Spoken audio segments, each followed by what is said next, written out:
Good morning, ultimate hustlers and digital empire builders. It is that time for the Cortez Hustle Show. And today we're talking about the evolution of a king as we honor Dr. Martin Luther King Jr. on this day set aside for his celebration. I want to lay out three distinct video clips and speeches of the great Dr. Martin Luther King Jr. and how he evolved as a man and as an activist and some of those things that we should be executing on today. I'm super excited to share with you guys my thoughts and opinions on this. So do me a huge favor, comment in the chat where you're from, drop the name of your business and or your brand, and smash that share button, ladies and gentlemen. And let's kick it this morning.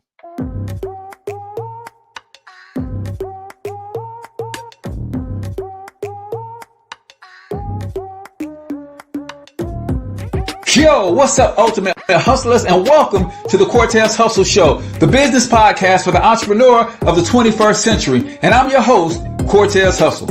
Our goal is to give you a behind-the-scenes look at how the world's greatest hustlers build amazing brands, scale their businesses to incredible heights, sell more, make more, and create mass movements that impact the world. It doesn't matter if you're a seasoned vet or you're sitting on the sidelines with aspirations to one day unleash your inner hustle. This show will provide the insights into how pure grit, determination, and hard work has morphed into some of the most iconic brands and personalities and how they are moving the culture forward.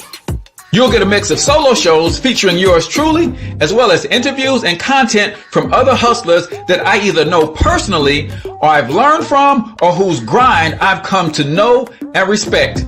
And you'll also get exclusive recordings from our membership called Monetize My Life Academy, which you can check out at monetizemylifeacademy.com.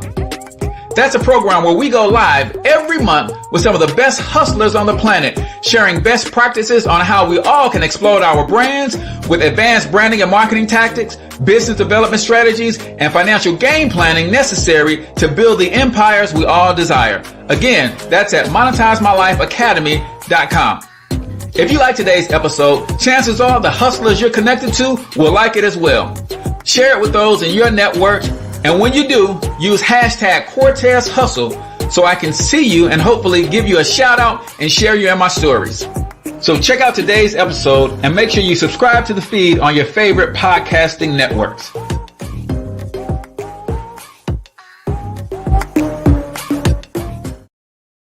All right, ladies and gentlemen, welcome to the Cortez Hustle Show. I am, of course, your host, Cortez Hustle, coming to you live and direct from the Black Biz Success Mastermind Studios right here in St. Louis, Missouri. If you're not familiar with the Black Biz Success Mastermind, it is a private group of Black entrepreneurs, aspiring Black entrepreneurs, and those who love and support and want to network with Black entrepreneurs. All you got to do is text keyword mastermind to 314-866-4053. And I promise you, every week you're going to get at least $200-300 worth of free training, tools, and resources to help you grow and scale your business, help you start a business if you have not already started, to help you network and connect with other Black entrepreneurs.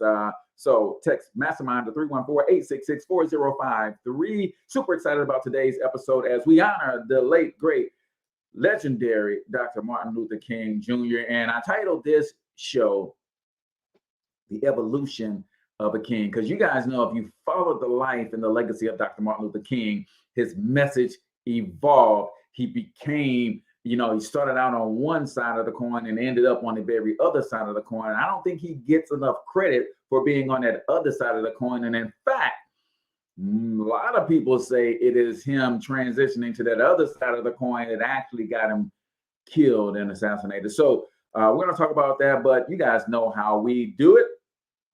Got a couple quick announcements to go over today. Just real quick, I want to remind you guys that the Cortez Hustle Show is on Apple, iTunes, Amazon Music. It is on Stitcher, Spotify, iHeart, all the places that you get your favorite podcasts. The Cortez Hustle Show is there too. Do me a huge favor, man, if you would. Go out there to your favorite podcasting platform and look up the Cortez Hustle Show and subscribe to the show. Leave us your feedback. Give us a rating. Let us know how we are doing, because the name of the game is to get better and better with time. Also, business texting. Did you know that 95% of all text messages are read within the first 3 minutes of receipt? Did you guys know that?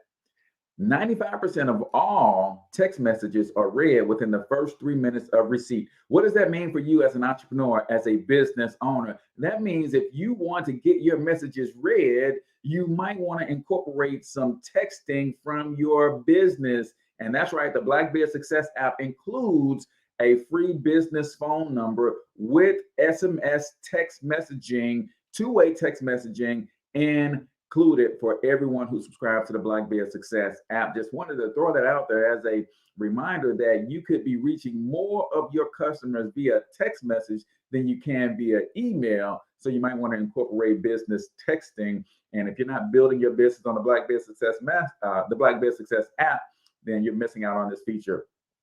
Last announcement that I have for you guys today. If you're in the St. Louis metro area, tickets are on sale for Humor to Healing, a unique comedy experience by my man, J Dub. Man, this is an amazing opportunity for you guys to come out, connect, come out, network, get your laugh on, get some healing in your life, because these guys got some wonderful testimonies that they'll be sharing along with their comedy and their with their humor. So you guys want to go to jdubpresentsstl.com, jdubpresentsstl.com, and that show is brought to you by Open Arms Wellness, Healing Mind and Body. Go to openarmswellness.com, or you can give them a call at 314-329-4326. Make sure that you tell them that the Cortez Hustle Show sent you. So we're talking the legacy and the life of Dr. Martin Luther King Jr. and how he evolved as an activist and how some of his messaging changed and things of that nature. And we're going to get all the way up into that. I got 3 really good clips that I want to share with you guys today. So you guys got to stick around for that. But y'all know how we do on the Cortez Hustle Show. Every episode, we start with the quote of the day or a book excerpt of the day. And today we have an excerpt from Think and Grow Rich. Yes, I am reading it yet again, right? This is the second time in the last 2 months, because I read it at the end of the year last year, and then I joined the Black Mastermind group, a business mentorship community. And guess what their first order of business is? Read, Think, and Grow Rich, right? So I'm reading again with that group. But here is the excerpt for today. Every human being who understands the purpose of money wishes for it. Wishing will not bring riches, but desiring riches with a state of mind that becomes an obsession, then planning definite ways and means to acquire riches, and backing those plans with persistence, which does not recognize failure, will bring riches.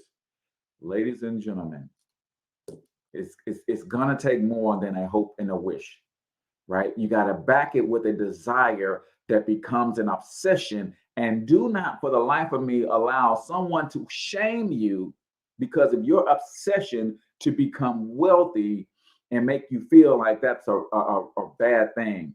No, it's not a bad thing. Your motive for becoming wealthy could be a bad thing, but being obsessed with becoming wealthy so that you can serve at a higher level, I don't think there is ever a problem with that whatsoever. So that is, ladies and gentlemen, the book excerpt of the day. And it is brought to you by our book of the month, which is Traffic Secrets, right? If you are in business, one of the key things that you need to do is generate leads, right? And if you're not generating leads, it's probably because you're not getting enough traffic in front of your offers. So we are reading this month as a marketing book of the month, Traffic Secrets. Click on the link in the description and in the show notes to get your free copy of Traffic Secrets.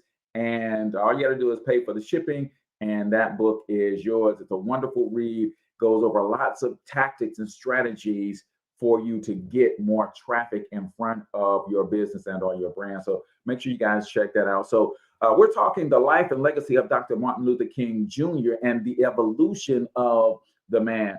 There's some things that we can learn from the great Dr. King. And one of the things that I realized is that he quickly added a new mission, right?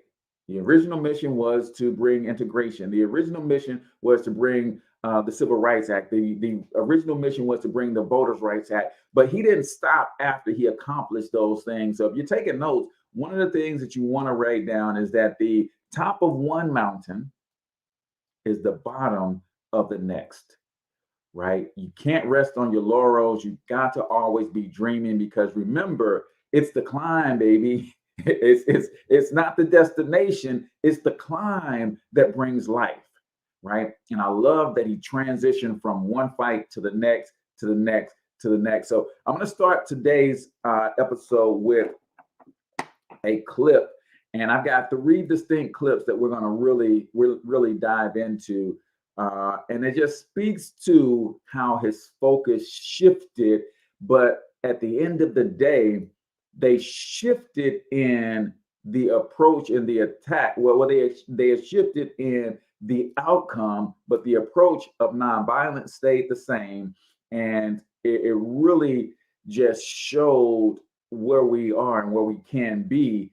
But let's get into this very first clip where Dr. King started talking about let's go with the dream becoming a nightmare. I don't know if you guys have seen this clip. Hopefully YouTube and Facebook don't ban me for this, but we're going to talk about the dream and his realization that winning the Voting Rights Act, winning the civil rights legislation was not what he hoped it to be in terms of bringing the country together. So you got to be a man's man to be able to stand up and say, you know what, I might have been wrong on that one, right? But let me get another at bat and let me try again. So this is Dr. King talking about his dream becoming a nightmare. Let's watch.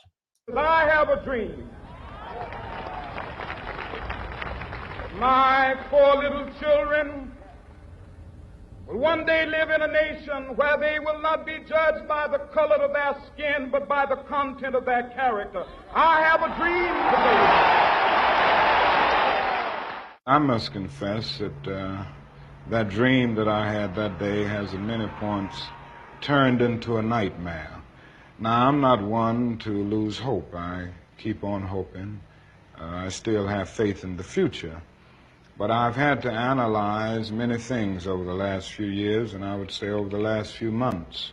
I've gone through a lot of soul-searching and agonizing moments, and I've come to see that we have many more difficult days ahead, and some of the old optimism was a little superficial, and now it must be tempered with a solid realism. And I think the realistic fact is that we still have a long, long way to go, and that we are involved in a war on Asian soil, which, if not checked and stopped, can poison the very soul of our nation. I'm not going to say that all of our problems will be solved if the war in Vietnam is ended, but I do say that the war makes it infinitely more difficult to deal with these problems. When a nation becomes obsessed with the guns of war, it loses its social perspective, and programs of social uplift suffer. This is just a fact of history, so that we do face many more difficulties as a result of the war. It's much more difficult to really arouse a conscience during a time of war. There is something about a war like this that makes people insensitive. It dulls the conscience. It strengthens the forces of reaction, and it brings into being bitterness and hatred and violence. I think the biggest problem now is that we got our gains over the last 12 years at bargain rate, so to speak. It didn't cost the nation anything. In fact, it helped the economic side of the nation to integrate lunch counters and public accommodations. It didn't cost the nation anything to get the right to vote established. And now we are confronting issues that cannot be solved without costing the nation billions of dollars. Now, I think this is where we're getting our greatest resistance. They may put it on many other things, but we can't get rid of slums and poverty without it costing the nation something. I feel that nonviolence is really the only way that we can follow, because violence is just so self-defeating. a riot ends up creating many more problems for the Negro community than it solves. You can, through violence, burn down a building, but you can't establish justice. You can murder a murderer, but you can't murder through violence. You can murder a hater, but you can't murder hate. And what we are trying to get rid of is hate and injustice and all of these other things that continue the long night of man's inhumanity to man.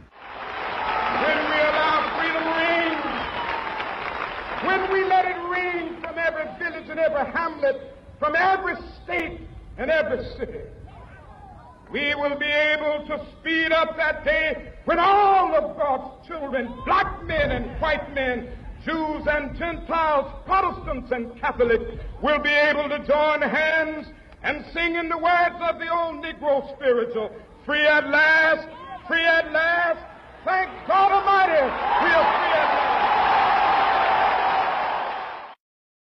Hoo-wee. I don't know if y'all caught that, but there was some power in, he opened up that speech in that interview and he said, I must be willing to confess, right? See, in his mind, and let me just say this so that we're clear. I'm not a historian. I am not the most read person on the life and the legacy of Dr. Martin Luther King. But I imagine just listening to that clip and some of the other things that I'm going to share with you guys today, that in his mind, if we came together and were able to start being able to eat together and socialize together, and we did away with segregation, we see the value in one another, and that will lift the country to new heights, right? I believe that's what he believed that he was accomplishing when he fought for the Civil Rights Act. I believe he believed that's what he was accomplishing when he fought for the Voters' Right Act, right? If we got the right to vote and we can exercise that right in due process, we can help bring the leaders in that represent the best of everyone, and life will change. We lift the country to new heights. But after some self-awareness, after some analysis of what actually took place, he said publicly, I am willing to confess that that dream that I had may have become a nightmare. My question to you today is, when you look back on your life and some of the decisions that you have made, are you willing to take a similar stance to a Dr. King and say, I am willing to confess that, boy, did I make a wrong turn. I am willing to confess that the outcome that I was looking for by doing a thing is not the outcome that I got. So I got to go back to the drawing board. Not that I have to give up, not that I have to stop fighting, but I have to make some sort of shift, some sort of change, some sort of adjustment, because what we did, what we fought for, what we accomplished did not equal the results that I had vision in my mind. So somewhere there's a disconnect. I am willing to confess. Are you guys willing to confess today? See, the hopes and dreams that I had now have to be tempered with a level of realism, right? But then he also talked about why nonviolence, right? You can burn down a building, but you can't get justice by burning down a building. He said you can murder a murderer, but you can't murder through violence. Oh man, that's heavy right there. You can murder a murderer, but you can't murder itself through that act of violence. You can kill a hater, but you can't kill hate through the act of violence. And that's our enemy. Hate is the enemy. We're trying to kill hate, he said. So that to me was a powerful clip. And then you can see that the evolution of Dr. King and the focus of the fight started to shift a little bit, right? It's like, man, civil rights, yeah, that was great. Voting rights, yeah, that was great. But the real fight, I'm gonna show you guys another couple clips, and he's gonna really get into the real meat of the fight. And in my opinion, it is this real fight, like voting rights, civil rights, those were like exhibition fights, right? And not to take anything away from those who lost their lives, not to take any away from those who fought in that struggle and lost loved ones and really put their lives on the line, right? Not to take anything away, but I think those were the preliminary fights that was leading to a 15-round heavyweight championship fight that unfortunately Dr. King didn't get a chance to fight. But I'm going to show you in these next clips here that it became clear the fight that we needed to be fighting.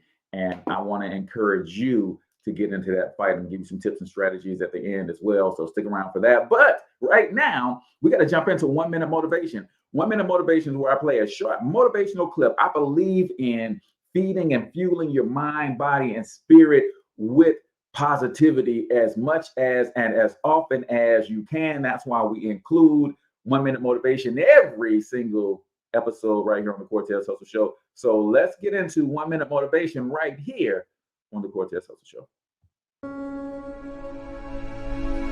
Decide, commit, act, succeed, repeat. If you want to be an impactful personality, you have to develop certain types of thinking and perceptions that change the way you see yourself and see the world. No matter what you want to do in life, no matter what your ambition is, that your dreams can come true if you persevere, if you work hard, and if you realize that what you might think is impossible is possible in today's world. Well, you have to keep yourself focused on whatever your ultimate goal is. There's stumbling blocks all the way. People get laid off, you have a bad game, you get traded from a team that you don't want to be with.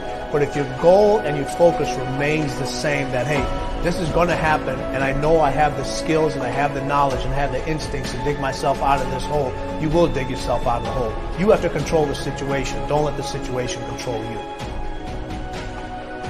Your life is what you think it should be. That's exactly what you are right now. You are what you thought you should be. And if you don't like who you are, you got to change what you think you should be. Hoo-wee. Oh, man, listen, if you don't like who you are and the way things are, you first start with changing the way that you think they should be.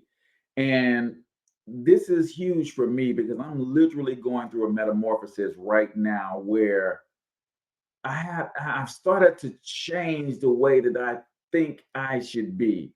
I think I should be a multi-billionaire. I think that my family should not have to struggle financially ever again. I think that wherever a member of my family is throughout the world, that community is better because we live. And hopefully you guys are not taking it the wrong way, like this is a certain level of arrogance and I think I'm this, that, and the other. No, you have to literally see yourself the way that you want to become. When my sons walk into the room, any room, I want that room to be a better room because they are there, because of the love and the respect and the character that they are bringing into that room. When my wife shows up anywhere on this planet, I want that place to be illuminated just a little bit brighter. You have to change the way you think you should be. And then you have to start seeing that right now, even before it is.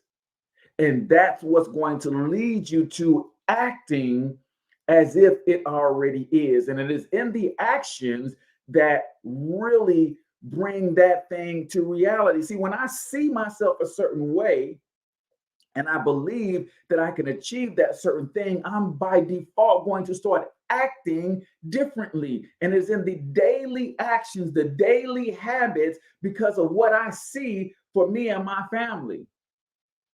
It's in the seeing of that thing has caused me to start behaving differently. It caused me to start thinking differently. It caused me to start speaking differently. It's caused me to start engaging with people differently because I've changed the way that I think I should be. Therefore, I changed the way I see myself becoming. So I changed everything about the way I think, the way that I act, the way that I speak, the way that I behave, the way that I make adjustments, all of that. How do you see yourself? He said, decide, commit, act, succeed, and repeat. Decide, commit, act, succeed.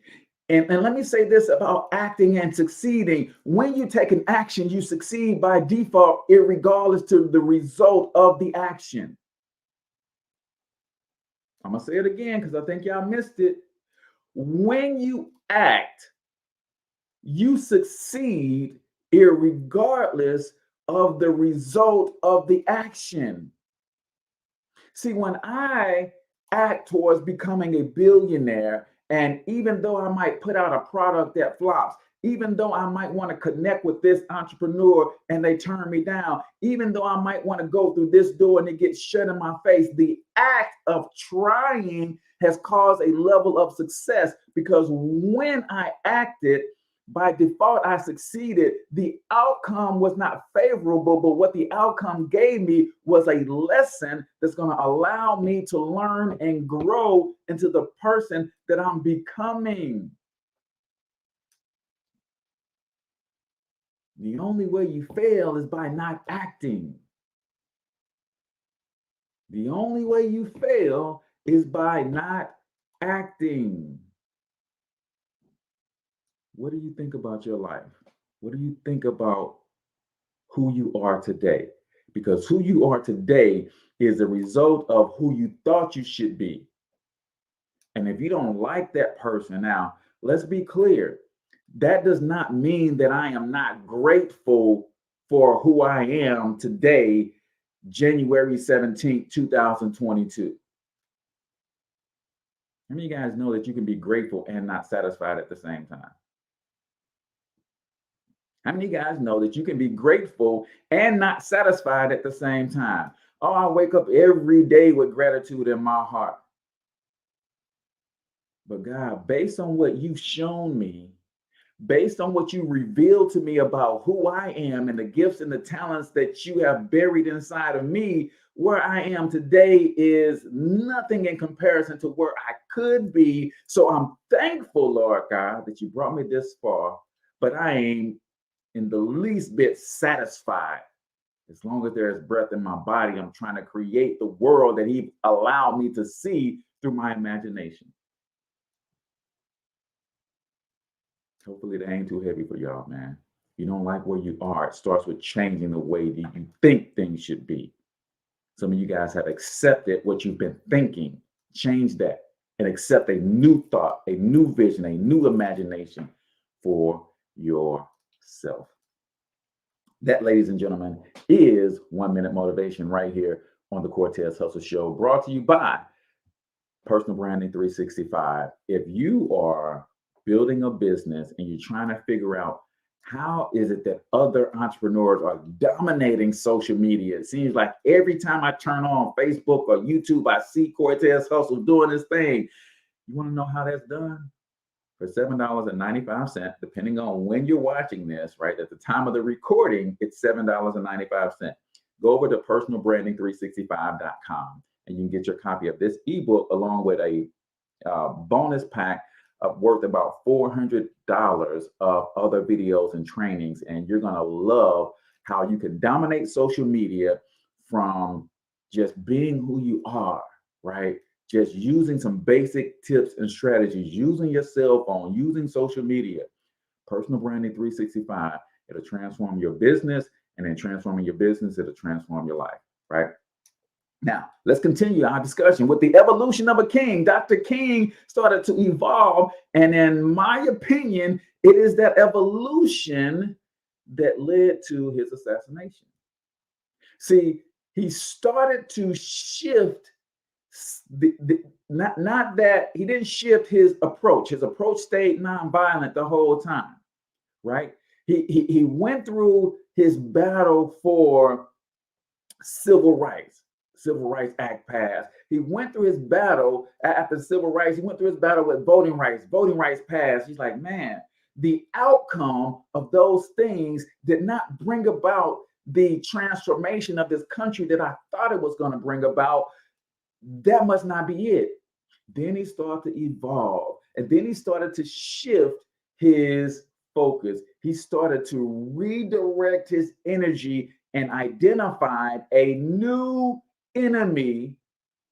And I believe it is that identification of this new enemy and this new approach that he started to take, the new path that he was on, this new war path that he was on, I think it ultimately led to his demise, right? But we can learn the lesson from this, and we can pick up where Dr. King left off. So let me jump into this other clip where Dr. King started talking about the new enemy, right? The new enemy. I believe this became the turning point of, okay, wait a minute. He is now truly becoming a legitimate threat to everything that we got going on in this country right now, and we can't have that. So let's jump into this other clip of Dr. Martin Luther King talking about economic empowerment. Let's see if this is the right clip. We don't have to argue with anybody. We don't have to curse and go around acting bad with our words. We don't need any bricks and bottles. We don't need any Molotov cocktails. We just need to go around to these stores and to these massive industries in our country and say, God sent us by here to say to you that you're not treating his children right. And we come by here to ask you to make the first item on your agenda fair treatment where God's children are concerned. Now, if you are not prepared to do that, we do have an agenda that we must follow. And our agenda calls for withdrawing economic support from you.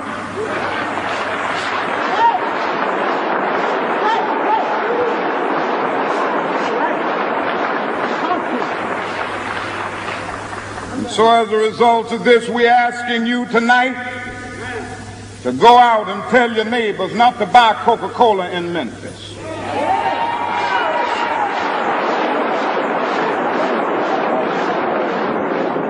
Go by and tell them not to buy Seal Test milk.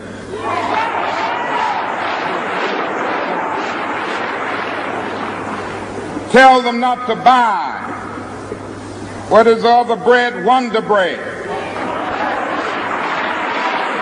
And what is the other bread, come to Jesse? Tell them not to buy Hart's bread.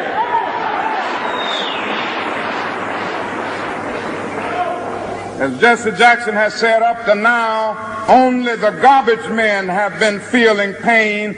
Now we must kind of redistribute the pain.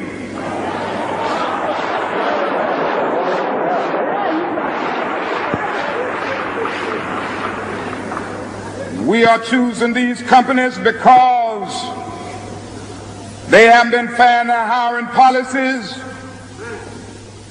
and we are choosing them because they can begin the process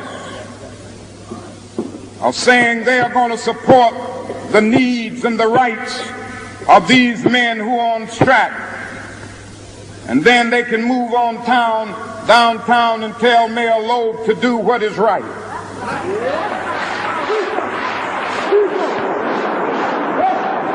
Now, not only that, we've got to strengthen black institutions. I call upon you to take your money out of the banks downtown and deposit your money in Tri-State Bank.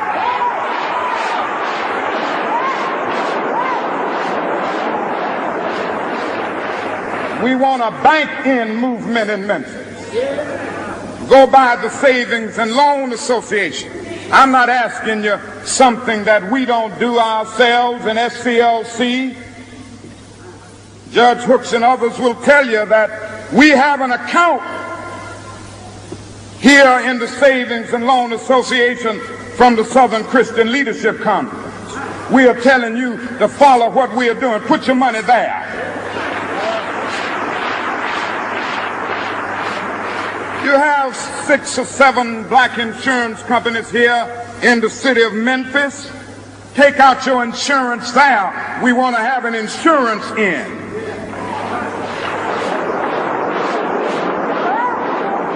Now, these are some practical things that we can do. We begin the process of building a greater economic base, and at the same time, we are putting pressure where it really hurts. And I ask you to follow through here. Now let me say, as I move to my conclusion, that we've got to give ourselves to this struggle until the end. Nothing would be more tragic than to stop at this point in Memphis. We've got to see it through.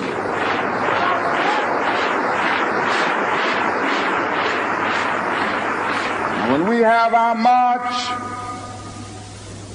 you need to be there. If it means leaving work, if it means leaving school, be there.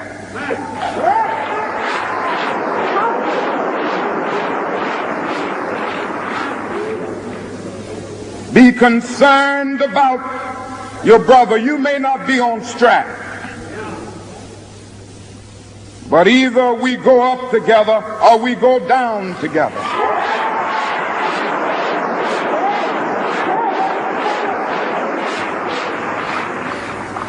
Let us develop a kind of dangerous unselfishness.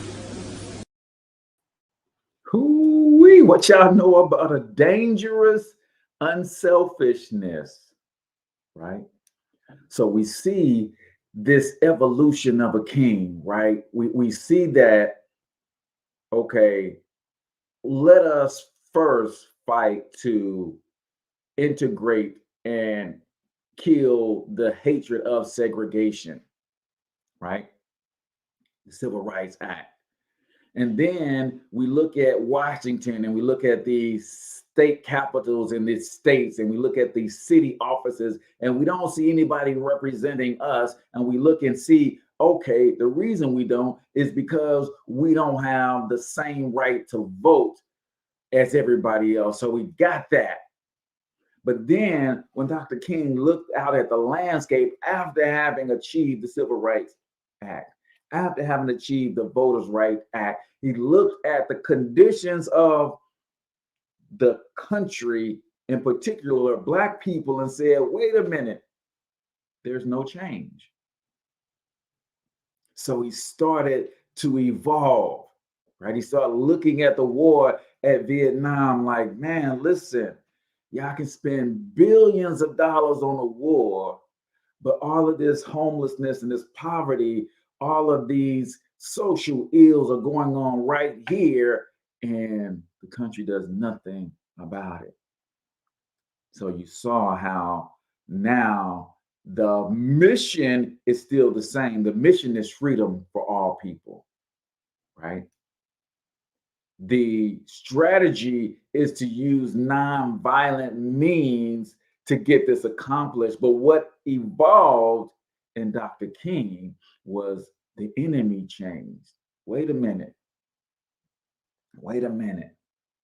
We've been looking at social conditions, and we've been looking at the society and socializing and that as the problem, but this real problem is economic in nature.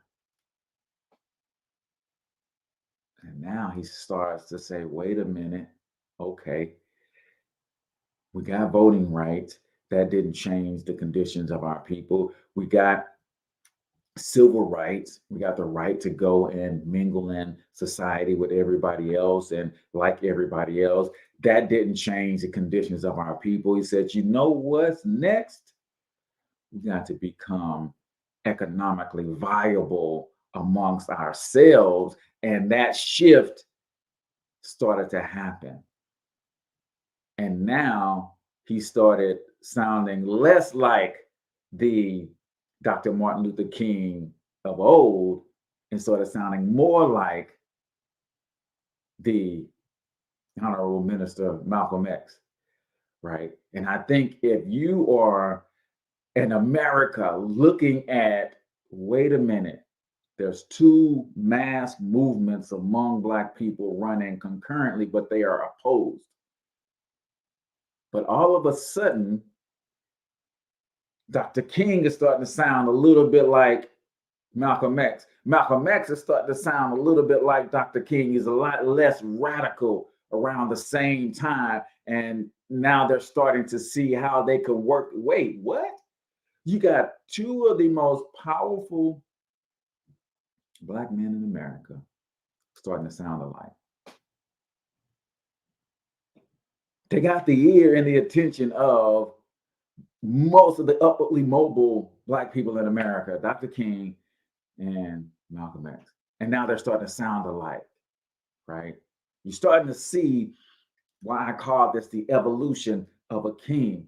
The fight went from, hey, social economy to fiscal economy, social integration to economic empowerment. And there's an evolution happening. He started to look at the war and all the money being spent on the war. He's starting to look at, wait a minute, that money you're spending over there could be spent on jobs here, right? And then there was one more thing that happened later in his career. And when I say later, I mean like within months of his death, this evolution continued, right? So I'm gonna play you guys one more clip. And again, I hope Facebook don't shut me down and YouTube don't block me. But I got to play this clip, right? Because it embodies, I think, the ultimate fear of American government, right? I believe that anybody who is on the path to doing what Dr. Martin Luther King Jr. was doing the last few months before he was tragically assassinated literally becomes public enemy number one in this country. So let me play this last clip, and then I'm going to talk to you about some strategies that I think could help us all to really make some economic changes in our personal lives, but ultimately nationally. So let me play this last clip, and you guys are going to see. I actually had two more, but I'm going to just play this last one. I think this one really speaks to the whole rounding out of the completion of this evolution, right? Civil rights, yeah, that was cool. We got some stuff on the books and got some laws changed. Then start looking at, okay, economic empowerment for Black people, holding businesses accountable for fair treatment and equal opportunity for all. yeah, that was it. But then this last clip rounds out the entirety of the evolution of this king. And hopefully you guys can appreciate this. So let me jump into the final clip that I'm going to share with you guys today as we honor the legacy of Dr. Martin Luther King and his evolution to really try to bring this country to a new place. So Dr. Martin Luther King ultimately evolved to really looking out for all poor people. Let's check it out. The last 2 months of his life, Dr. King faced the idea that civil rights alone could not solve the problem of poverty. He roamed the South, trying to gain support for Poor People's Campaign. Its goals: full employment, a guaranteed income, and decent housing for every American. The campaign would recruit among all races, bring them to Washington, force the government to respond, a nonviolent army of the poor. All working together to solve the problem of poverty. We're tired of working full-time jobs for part-time income, and we are tired of not being able to find work. And it didn't cost the nation 1 penny to integrate lunch counters. It didn't cost the nation 1 penny to guarantee the right to vote. Now we are dealing with issues that cannot be solved without the nation spending billions of dollars and undergoing a radical redistribution of economic power. Yes. If our nation can spend $35 billion a year to fight an unjust, evil war in Vietnam and $20 billion to put a man on the moon, it can spend billions of dollars to put God's children on their own 2 feet right here on earth. This is a reality. Now, when we come to Washington, we are coming to get our check. Very frankly, this is a search for an alternative to riots. The riot is the language of the unheard. And what is it that America has failed to hear? It has failed to hear that the promises of freedom and justice have not been met. All we say to America is be true to what you said on paper. We hold these truths to be self-evident, that all men are created equal, that they are endowed by their Creator with certain inalienable rights, that among these are life, liberty, and the pursuit of happiness. But if a man doesn't have a job or an income, he has neither life nor liberty and the possibility for the pursuit of happiness. He merely exists. We are demanding an emergency program to provide employment for everyone in need of a job. Or, if a work program is impractical, a guaranteed annual income at levels that sustain life in decent circumstances. This is a new beginning on the economic front. The Poor People's Campaign was about economics. What happened to that whole movement? It's almost as if it disappeared. Wait a minute. It didn't disappear. You might forget Martin Luther King was assassinated in April. The Poor People's Campaign was supposed to go to Washington in April. So the organization that mobilized it was essentially decapitated and thrown into chaos about 3 weeks before it was supposed to happen. The realistic fact is that we still have a long, long way to go. Now, I'm not one to lose hope. I keep on hoping. I still have faith in the future. Now we're going to march again, and we've got to march again. People will come to see that not only is something wrong in general, but something is wrong in particular in their own economic situations. Constantly trying to make ends meet, but because of either no job or a job that is so economically unprofitable that the person can't make ends meet. And I think they see all of these things, and more they are coming to see them.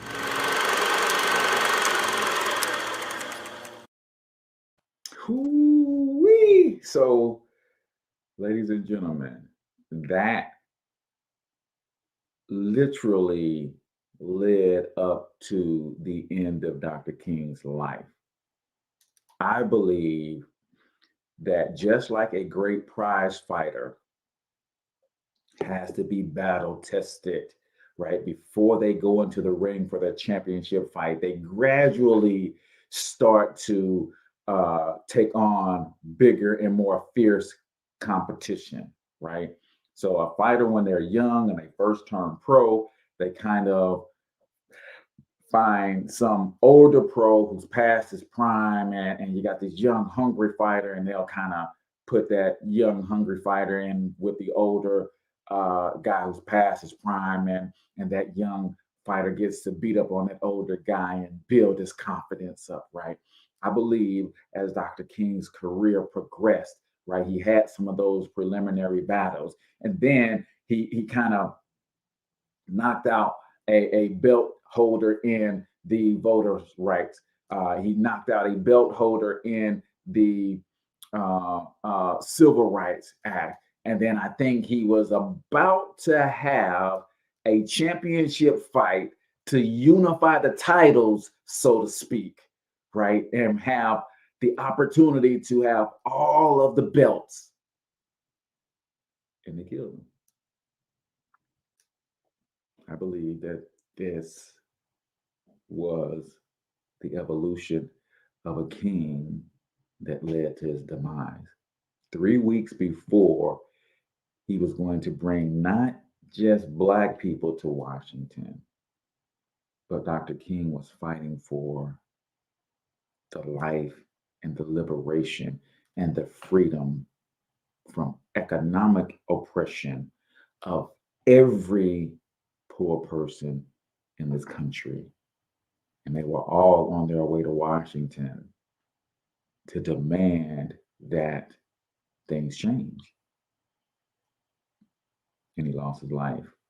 His life was taken from him, shall I say. He didn't lose it. His life was taken from him. He was assassinated, right? I think the greatest fear of the government of any country, but in particular here in America, is the uniting of its peoples. It's the greatest fear of any country.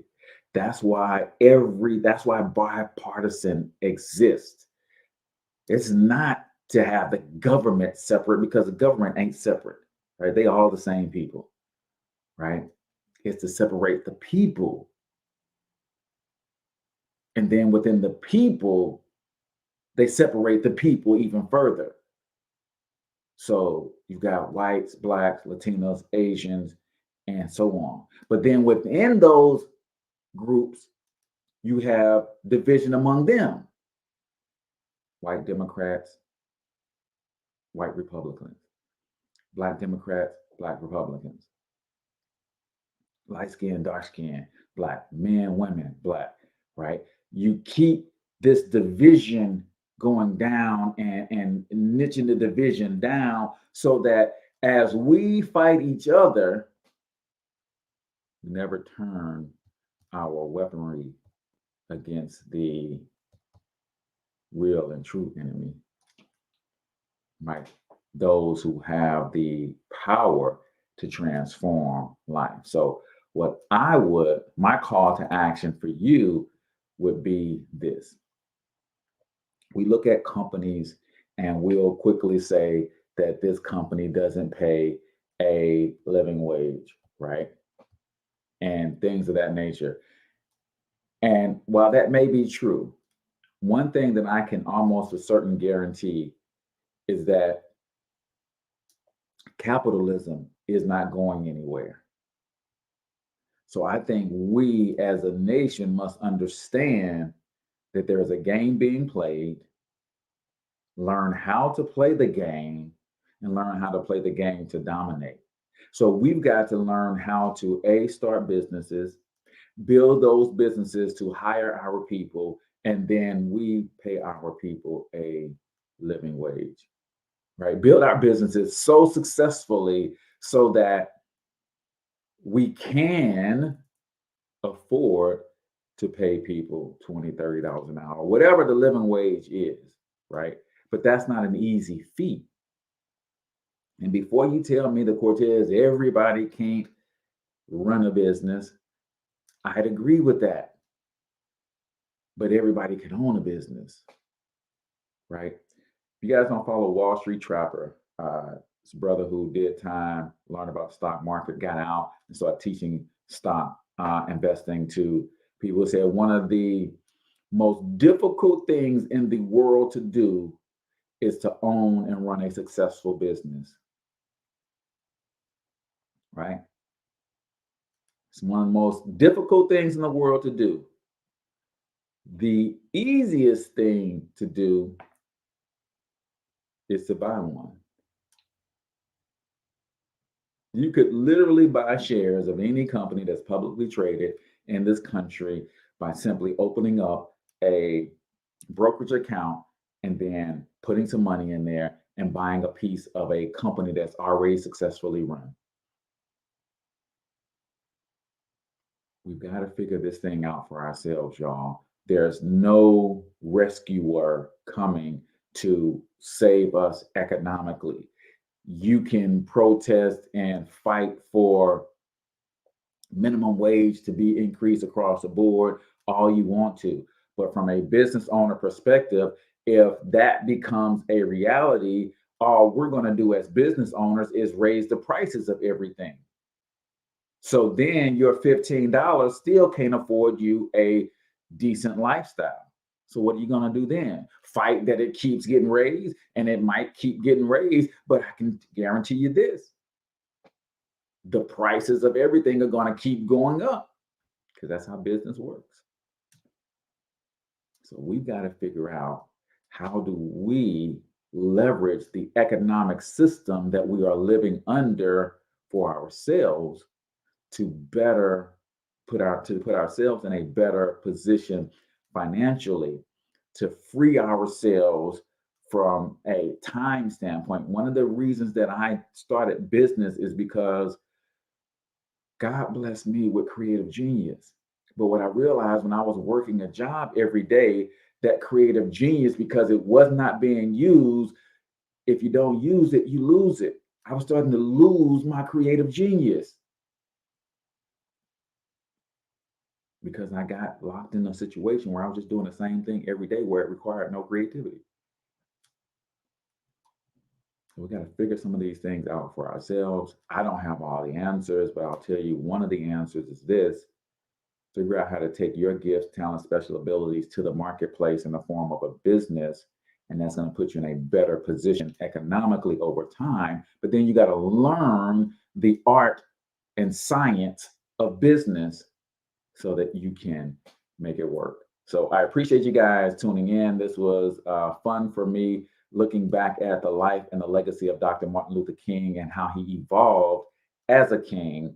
I often wonder what he'd be doing today, what that evolution would have led to had he won that fight for economic freedom for all people in this country. What would have been the next thing on this agenda? So again, thanks for tuning in. Until I talk to you guys next time, I want you to get your money up, because you absolutely can do it. But more importantly, you deserve to do it, each and every single one of you. Now hustle up.